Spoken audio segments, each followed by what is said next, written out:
My name is Stacy, and on a cold Tuesday in November, I learned exactly how dangerous it can be when a family thinks they own a person's life, even in death.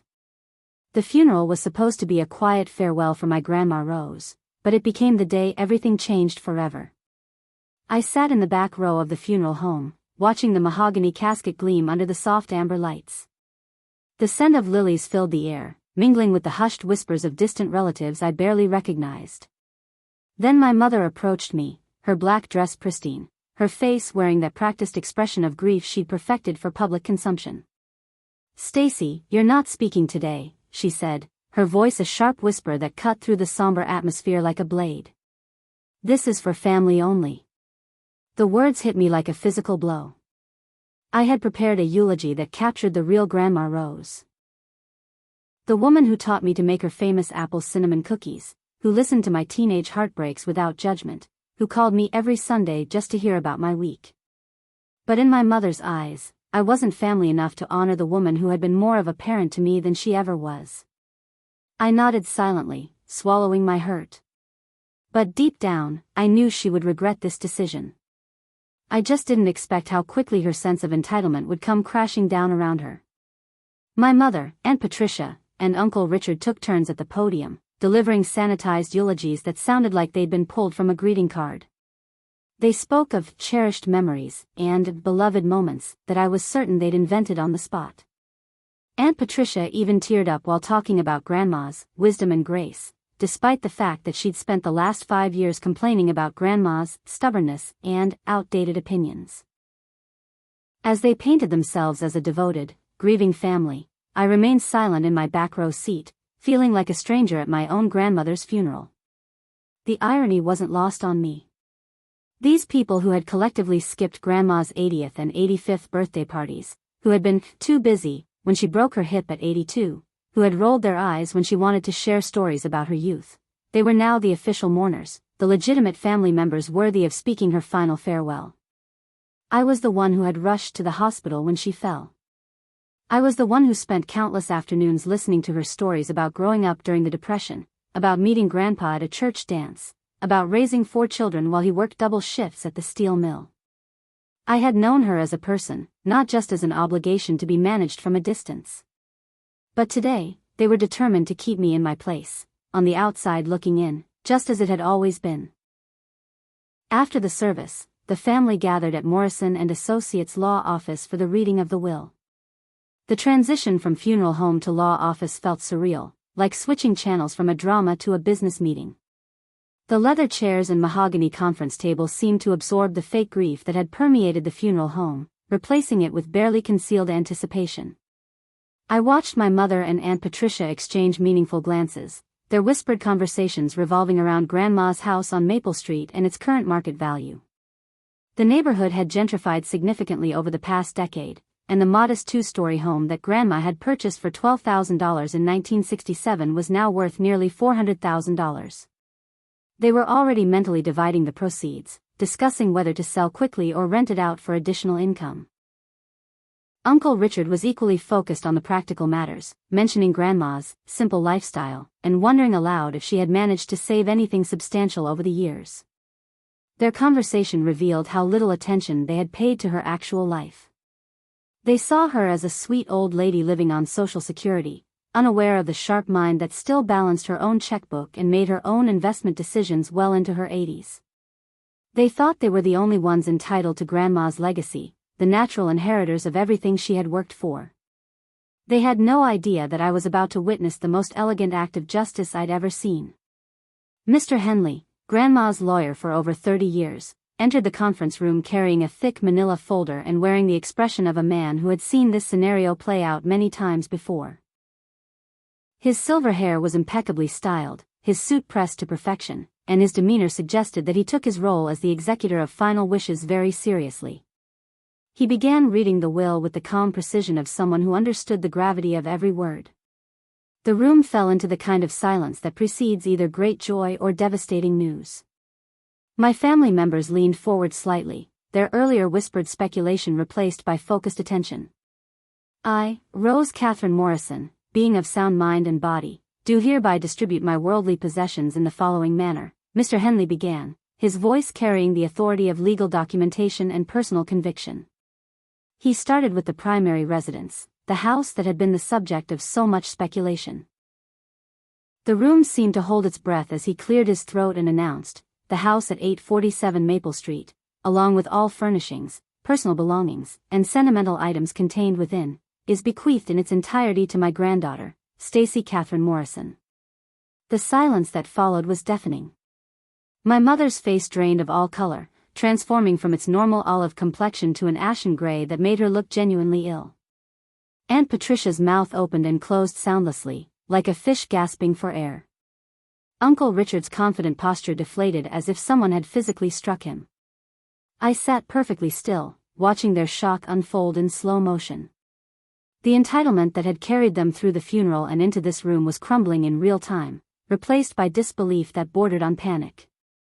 "This has to be a mistake," my mother finally managed to whisper, her voice barely audible. Mr. Henley's expression remained neutral as he continued. "There is no mistake, Mrs. Campbell. Your mother was very specific about her intentions." Aunt Patricia's composure finally shattered completely. Her fake grief evaporated, replaced by raw anger and indignation. "This is absolutely ridiculous," she declared, her voice rising. "Stacy is 26 years old with no stable career. How can she possibly maintain a property of this size? It's completely irresponsible." Mr. Henley remained unperturbed by her outburst. He simply turned to the next page of the will and began reading Grandma's own words, her voice speaking from beyond the grave with crystal clarity. "I leave my home to Stacy because she was the only member of my family who visited regularly, who listened to my stories without checking her phone, who treated me like a person with valuable experiences rather than an obligation to be managed. She knows every room of this house because she helped me clean it. She knows every photo on the mantle because she asked about the stories behind them. She has earned this inheritance through years of genuine love and attention." The words hit the room like precision-guided missiles, each sentence dismantling their protests before they could fully form. Grandma had anticipated their objections and addressed them with the kind of thorough preparation that had characterized her entire life. Uncle Richard attempted to recover first. "Well, the house is one thing, but surely the financial assets should be distributed more equitably among all the children." Mr. Henley turned another page, his expression suggesting that he was almost enjoying this part of his duties. "Additionally, Stacy Catherine Morrison inherits all investment accounts, savings accounts, certificates of deposit, and liquid financial assets." My uncle protested immediately. "That's impossible. Mom lived on Social Security.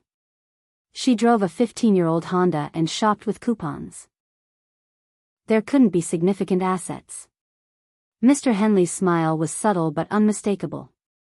Mrs. Morrison was considerably more financially astute than her family realized. Over the past 40 years, she made several wise investments, lived well below her means, and accumulated substantial wealth through careful planning and exceptional discipline. My mother, abandoning all pretense of grief or dignity, leaned forward aggressively. "What's the total amount? I have a right to know." "The total liquid assets amount to approximately $1.2 million. The number seemed to echo in the conference room, bouncing off the walls and settling over my family like a heavy blanket. $1.2 million. The grandmother they had dismissed as a simple old lady living on government benefits had quietly amassed a fortune that dwarfed most of their annual salaries. Aunt Patricia's face cycled through several emotions in rapid succession.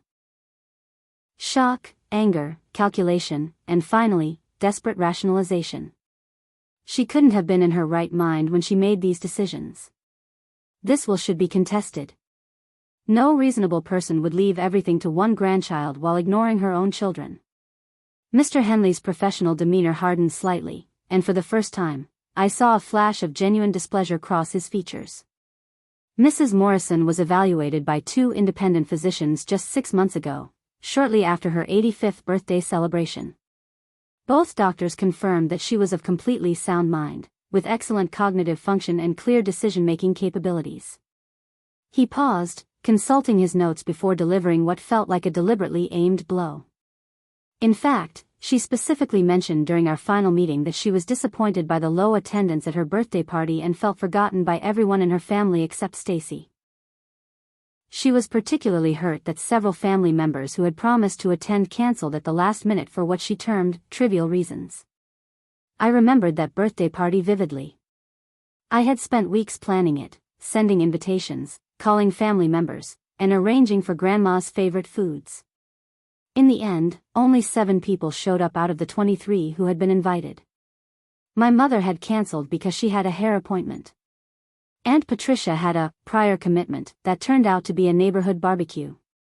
Uncle Richard had decided to take his family to a baseball game instead. Grandma had smiled and graciously welcomed the few guests who did attend, but I could see the hurt in her eyes.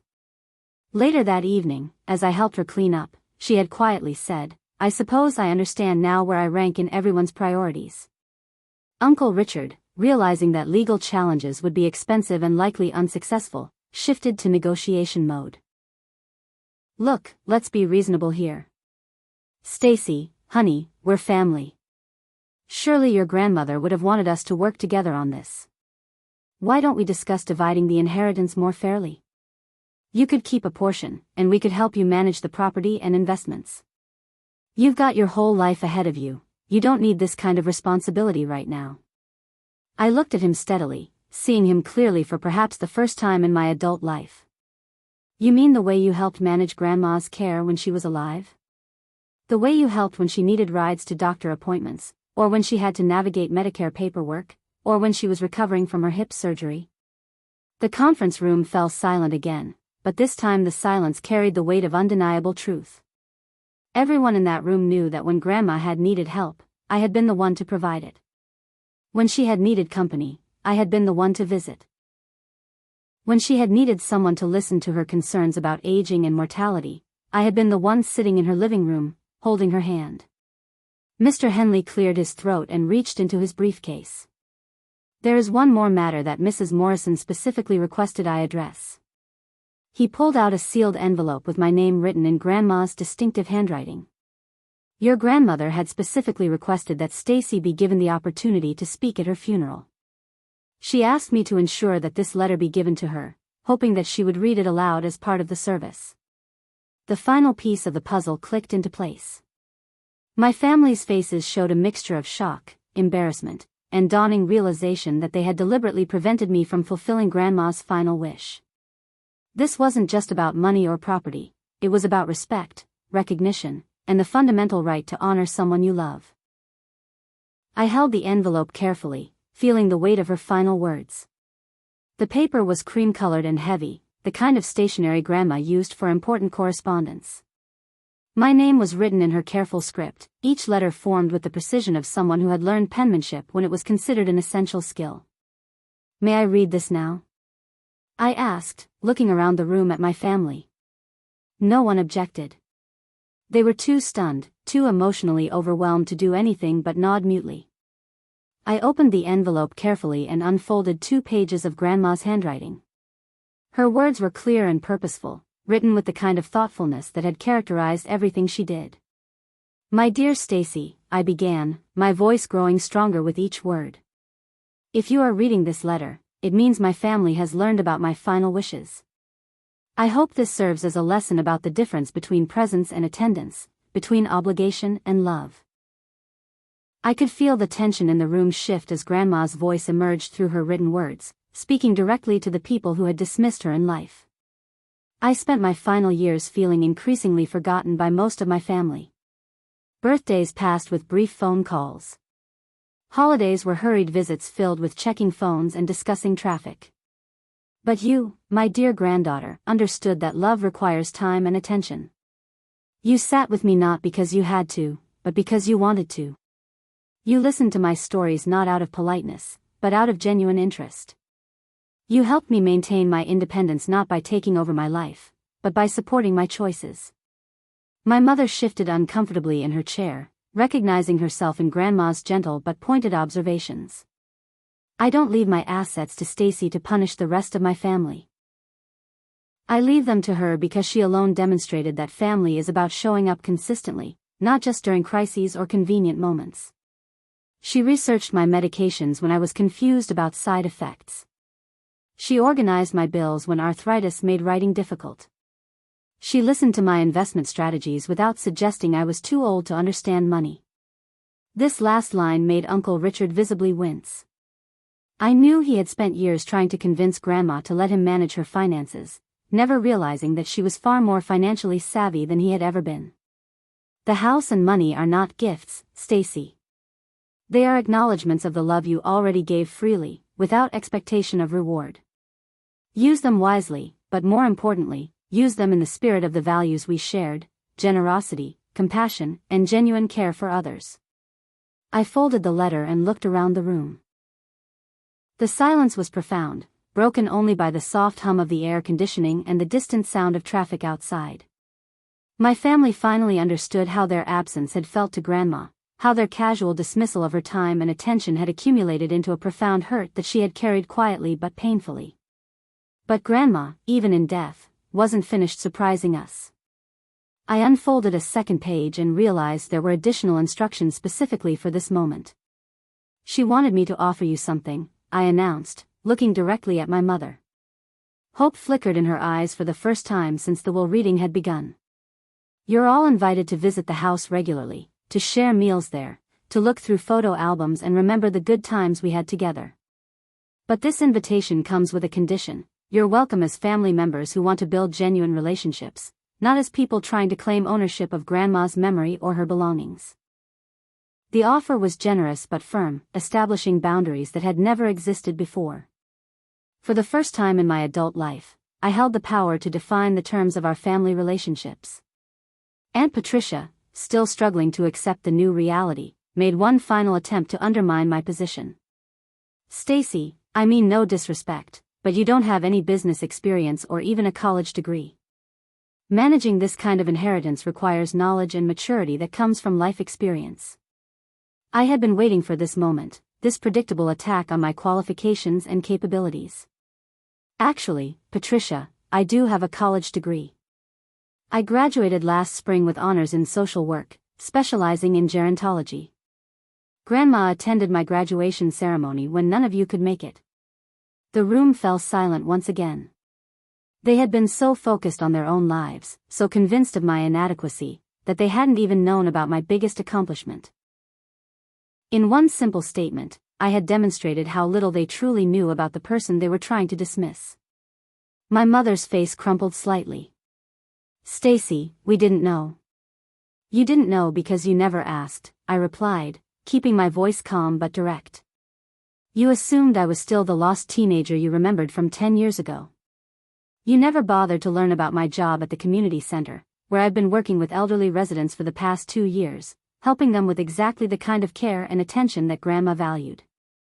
Uncle Richard made one final attempt at negotiation, his tone suggesting reluctant respect for my position. Perhaps you should take some time to think about the full responsibility of this inheritance. Managing property and investments is complex work. I could see the calculation behind his apparent concern. He was worried that I would sell everything and disappear, taking their last chance at benefiting from Grandma's estate with me. I looked him directly in the eyes. I'm keeping the house, Uncle Richard. It needs love and care, which I'm happy to provide. What it doesn't need is family members who suddenly care about it now that it's worth something. My words settled over the room with finality, silencing any remaining protests or negotiations. As we prepared to leave the law office, my cousins Jessica and Brad approached me with expressions that mixed genuine remorse with uncomfortable awareness of their own negligence. Their guilt was evident, but it was the clean guilt of people who recognized their mistakes without trying to justify them. Stacy, we're sorry, Jessica said quietly. We should have been better grandchildren. I acknowledged their sincerity but made my position clear to everyone present. The invitation I mentioned is open to all of you, but I'm not interested in building relationships based on guilt or sudden financial interest. If you want to be part of my life, it needs to be because you value me as a person, not because you're hoping to benefit from Grandma's generosity. My inheritance had given me more than financial security. It had given me the power to choose which relationships were worth investing in, and the confidence to set boundaries that protected both my emotional well-being and Grandma's legacy. The story might have ended there, with a family chastened and a young woman empowered. But 3 months later, the situation took an unexpected turn that brought our private drama into the public eye. A local news reporter called me on a Tuesday afternoon, explaining that someone had shared Grandma's story with their newsroom. They were interested in interviewing me about what they called an inspiring example of how real family relationships are built through consistent love rather than biological obligation. The article ran the following Sunday with the headline, "Granddaughter Inherits Everything After Being Only Family Member to Show Consistent Love." The story spread rapidly through social media, generating hundreds of comments from readers who shared their own experiences with family dynamics and elderly care. My phone rang constantly for days with calls from distant relatives I hadn't heard from in years, suddenly interested in reconnecting. The irony wasn't lost on me. Grandma's final lesson about the difference between genuine and opportunistic relationships was playing out in real time, even after her death. My mother called after seeing the article, her voice carrying a tone I hadn't heard in years. "Stacy, I read the story. I'm proud of you for speaking out about what really matters in family relationships. And I'm deeply ashamed that it took Mom's death for me to understand what you were doing all along." Her honesty felt genuine, but I was cautious. I was no longer a child seeking parental approval. I was a woman living my life according to principles that had been shaped by my relationship with my grandmother, and I wasn't interested in returning to old patterns of disappointment and emotional manipulation. "I appreciate that, Mom. But if you want to rebuild our relationship, it has to be based on who we are now, not on who we used to be or who you think I should become." Over the following year, some family relationships began to heal while others remained distant. My mother did make genuine efforts to understand my life and priorities, volunteering occasionally at the community center where I worked. Uncle Richard maintained a polite but formal relationship, never quite getting over his disappointment about the inheritance. Aunt Patricia chose to remain bitter, convinced that she had been cheated out of her rightful inheritance. But the most meaningful development came when the community center director approached me about starting a new program focused on family engagement and elderly care. My education, experience, and personal story had given me unique insights into the challenges facing both elderly residents and their families. The program launched with considerable community support, including volunteers who had been touched by Grandma's story. My mother joined as a regular volunteer, using her own mistakes to help other families avoid similar regrets. Her honesty about her failures as a daughter became a powerful tool for encouraging others to prioritize their relationships with aging parents. 10 years have passed since my mother told me I wasn't family enough to speak at Grandma's funeral. Now, I speak professionally about the importance of honoring elderly people and maintaining meaningful family relationships across generations. The inheritance that once seemed like a shocking surprise has become the foundation for a career dedicated to the values Grandma embodied throughout her life. I still live in the house on Maple Street, which I've maintained exactly as Grandma would have wanted. Her photos still cover the mantel, her books still fill the shelves, and her garden still blooms every spring with the flowers she planted decades ago. But the house is no longer a museum to her memory, it's a living testament to the principles she taught me about love, respect, and the true meaning of family. The $1.2 million has been carefully invested and partially donated to programs supporting elderly care and family counseling. Grandma would have approved of using her legacy to help others avoid the mistakes her own family made. At her funeral, they tried to keep me silent, relegating me to the back row like a distant acquaintance rather than the granddaughter who had been at the center of her world for years. But her will revealed a truth that no amount of social maneuvering could obscure. I had been the protagonist of her story all along, not because of money or inheritance, but because I had chosen to show up when it mattered most. Her greatest gift wasn't the house or the money or even the vindication of being chosen over her own children. Her greatest gift was the example she set of living with dignity, treating others with respect, and maintaining her principles even when doing so was difficult or unpopular.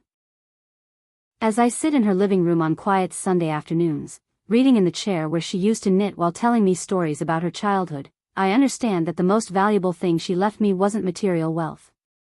It was the profound peace that comes from knowing you loved someone well and were loved in return, without conditions or expectations, just pure, consistent, generous love that asked for nothing but gave everything. That lesson, more than any inheritance, has shaped the woman I became and the life I continue to build in her honor. If this story got you thinking, go ahead and hit that like button. Don't forget to subscribe for more real stories that hit deep, and tap the bell so you don't miss what's coming next. And hey, if you know someone who needs to hear this one, share it with them. Thanks for watching.